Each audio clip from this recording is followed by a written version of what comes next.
Farm off the Dorset and Hampshire coast today demanded that the public should have the chance to comment on a scaled-down plan. Yesterday, the company said it had submitted a second plan to a government inspector. It involves fewer turbines situated further out to sea. The number of turbines could be cut by almost. Navitus Bay says it remains committed to its original Plan A. But it has come up with the new scaled-down Plan B as an alternative while a planning inquiry is underway. One local MP has called the new plans a con. James Singer reports. Navitus Bay would be huge, the biggest offshore wind farm in the world. Some love the idea, but significant opposition means the whole project may now be scaled. The planning inspectorate has picked up on concerns from those opposed to the wind farm who say it's simply too big and too close to the coastline here. And that's why it's asked the developers whether it can be built on a smaller scale. They said it can be, although they still favour the larger original plans. It reduces the visual impact, it takes them further over the horizon, you can see less of them, and they cover less of what we call the horizontal extent as you look out to sea.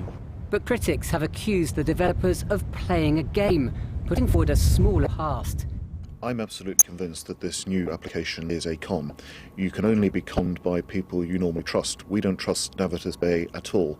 They have been inconsistent and unclear throughout this process. The developers deny there's anything underhand about their approach, saying simply that they're responding to a request from the planning inspectorate. So has the reduction in size done anything to pacify opponents? The scaling back is in principle a good thing, but I still have to make the point that we're still talking about a very, very large wind farm, and it's still relatively close to the coast, or would be still relatively close to the coast by government recommendations. 6 million people come to Bournemouth every year, and they come for this magnificent view. If the turbines are going to appear much taller than the Isle of Wight, if they're still going to stretch most of the way across the horizon, then really any damage that is going to be done by the big one is going to be done by the small one as well. But the potential reduction in size concerns environmentalists. We are slightly disappointed. However, we are pleased that they have got a Plan B. We'd much rather see a reduced plan than no wind farm at all. I'm very for wind farms. I think they're a very good idea.